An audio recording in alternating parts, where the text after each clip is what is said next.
Hello, I hope you're doing well. Welcome back, of course, to League of Legends news. You already know we're going to break down the group stage so far, which was amazing to say. I'm going to show you guys my pick'ems on screen as well. First of all, we didn't do too bad. As of right now, we're currently in the top 6% of pick'ems, and that's with taking some big risks. I think I felt my heart for Liquid. I maybe should have put my heart towards Cloud9. We're going to break down what happened throughout group stages very quickly, guys. Give you a TLDR, and the very back half of the episode, we're going to talk about, of course, the playoff pick'ems are officially through. And the playoff pick'ems, though, at the point we're recording this, are not live yet. We'll probably break those down and actually do my own pick'ems come time Friday or actually tomorrow as well. So it's going to be an amazing playoffs, guys. I cannot wait to see. There's been some classic matchups already drawn, some rematches from the past as well. But again, we saw an amazing group stage for many teams out there. I think, first of all, some not so amazing group stages from Flash Wolves, who start out 2-0. They then fall, of course, and lose 3 of those last 4 matchups, unfortunately for them. And again, when you look at a team like Flash Wolves, definitely probably one of the favorites out of that Group A, but still there were definitely 3 solidified teams who could have taken Group A, and it was G2 over Flash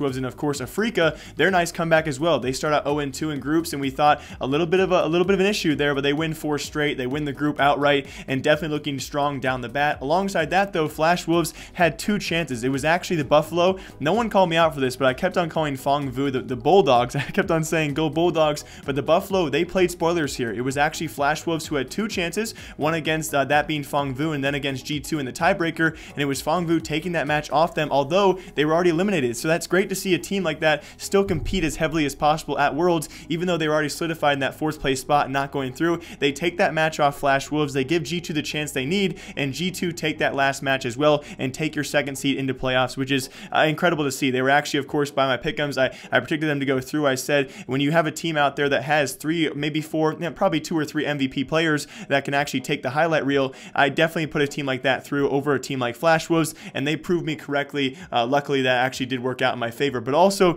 in more intense news, was actually Group B. If there's any rip pick'ems line that has to be taken away from this, it has to be Group B so far. Of course, Gen G going 1-5, your defending champs now out in Worlds and actually going through in that 4th place spot in Group B was absolutely stunning. I did put them below RNG, but still, no one I would have guessed probably going 1-5 throughout those 6 matches. It was definitely Cloud9 taking the highlight reel, guys. That 0-2 start, that 1-2 start after day 1, those results have a little bit, of course, flipped a little bit. They take your 2nd seed and they win their last 4 matches. It was crazy to see as well. A team like Vitality, Vitality sneaking the game off of Gen G, which we thought at first was going to be a pretty big upset, although, where Gen G ended up, just not their World's performance here, definitely not their best one, and maybe just not their time to be, of course, reign champions here. But Vitality sneak a win off them. They're coming off a high, and then Cloud9 take a win off Vitality in a super late game. Double Elder buff is what it required for Cloud9, and people thought maybe they got lucky. Of course, end that first day 1-2 at the 2nd place spot, but there were definitely high contention between them and Vitality. They win those last 4 matches, though, including that win over Vitality,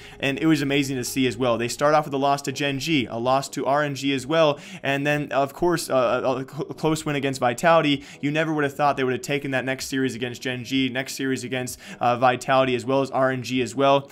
Just crazy to see Cloud9 come away with this. A lot of those games were later games, so they definitely played in their favor in terms of their playstyle and in terms of their picks for those matches. But again, the biggest upset so far, guys, Cloud9 going through and Gen G not going through in last place was definitely the craziest group we saw. Now, another crazy group, though, that we saw, probably the best team so far, besides maybe RNG, besides maybe a Fnatic down the run as well, was definitely KT Rolster. I would believe, besides their last game, which was a close loss against EDG, which EDG pulled off that miracle over there. Their only loss to EDG, that being KT, looking very strong throughout. They take the group itself, and here's where I had my North American hope. You guys know about this. I said I think we all believe that Liquid was probably your best American hope out there, besides maybe a Cloud9. I think everyone was kind of agreeing that 100 Thieves, especially after day 1, had no chances there. But when it comes to best of ones, Liquid not their strong suit here. Unfortunately enough, my North American heart was broken, but it was actually KT, followed by EDG, but in very, very close fashion. Because it was not Mad Team. Mad Team, one of the few teams to actually go 0-6. It was actually Mad Team and G-Rex, the only 2 teams in groups to go and actually lose all 6 matches. They were not playing the spoilers here. It was KT, though. Like I said earlier, EDG had that last match win. It was a match where KT, if they won that, they would have gone through dominantly in number 1. They did no matter what. But if EDG somehow took that matchup, which they did, they actually forced themselves, secured that spot. Otherwise, it would have been a tie-breaking match against Liquid, who looked very strong down the start. What was it? A 1-3 and a 0-3 start for Liquid. It looked like finally when they actually started taking those fights, being more aggressive. And again, we saw a Double Lift interview where he said that it was not the fact that, that last game versus EDG where they actually won that match. If it was the tiebreaker, that would have sent them through, which made it all the more heartbreaking. But it was in the fact that Doublelift said it wasn't the fact that they weren't going through that actually cleared their minds, that cleared their plate. That's why they played more aggressive. That's just how they got more comfortable as it went on. And it would have been amazing to see a Team Liquid show up on those day 2 and 3, show up on day 1, and this could have been an entirely different story. But still, I think KT looking like the most dominant team. And also, speaking of dominant, the most lopsided group we saw throughout the entire groups, and I think many of us knew this going into this as well, was actually Fnatic and IG taking that Group D very, very lopsided. And I say because G-Rex goes 0-6, 100 Thieves only have 2 wins, those 2 wins against G-Rex, and then it was Fnatic and Invictus actually taking games off each other.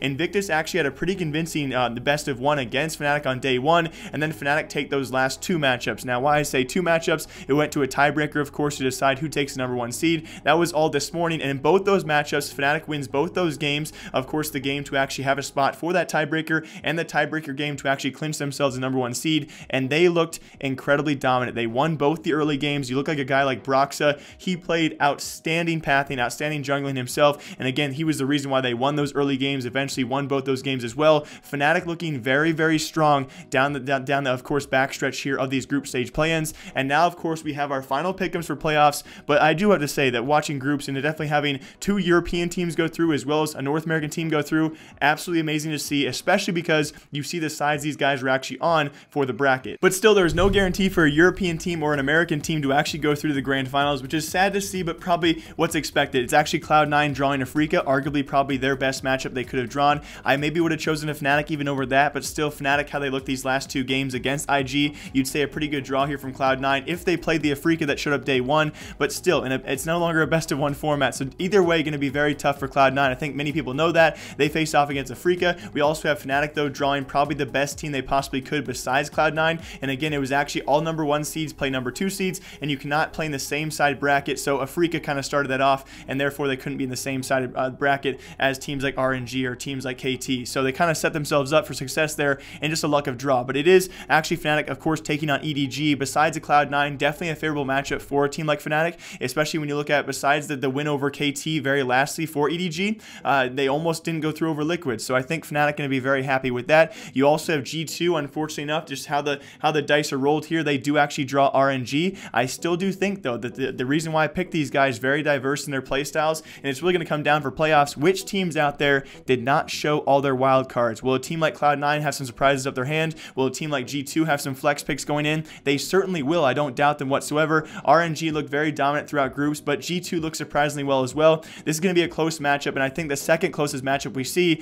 the next one going to be the matchup that I think is almost sad to see in the quarterfinals. That's going to be KT Rolster versus IG, guys, and it's going to be a heck of a matchup. I think unfortunate for IG, but almost unfortunate for KT as well. That's probably the worst draw they could have had in terms of seeding. So again, going to be a very close matchup there. I'll do my pick'ems on Friday for all of you, so we can actually lock those in. Unfortunately enough, it's not unlocked right now, but I hope you guys all enjoy. What was the biggest surprise you guys saw so far? I think I got to put the nail in the coffin here. Cloud9 by far and away. I'm very happy for them. I don't know if I'll be picking them against Afrika. They are my biggest upset here, alongside, I'm not even sure, maybe a team like Flash Wolves blowing it, but again, they're definitely my biggest upset so far. What do you guys think? As always, it's been League of Legends News. I'll be back here Friday or tomorrow with our pick'ems for playoffs, guys. It's going to be crazy to see. Worlds 2018 continues for playoffs very soon here, and I cannot wait to pick them for all of you. As always, my name is Jake. I'll see y'all next time.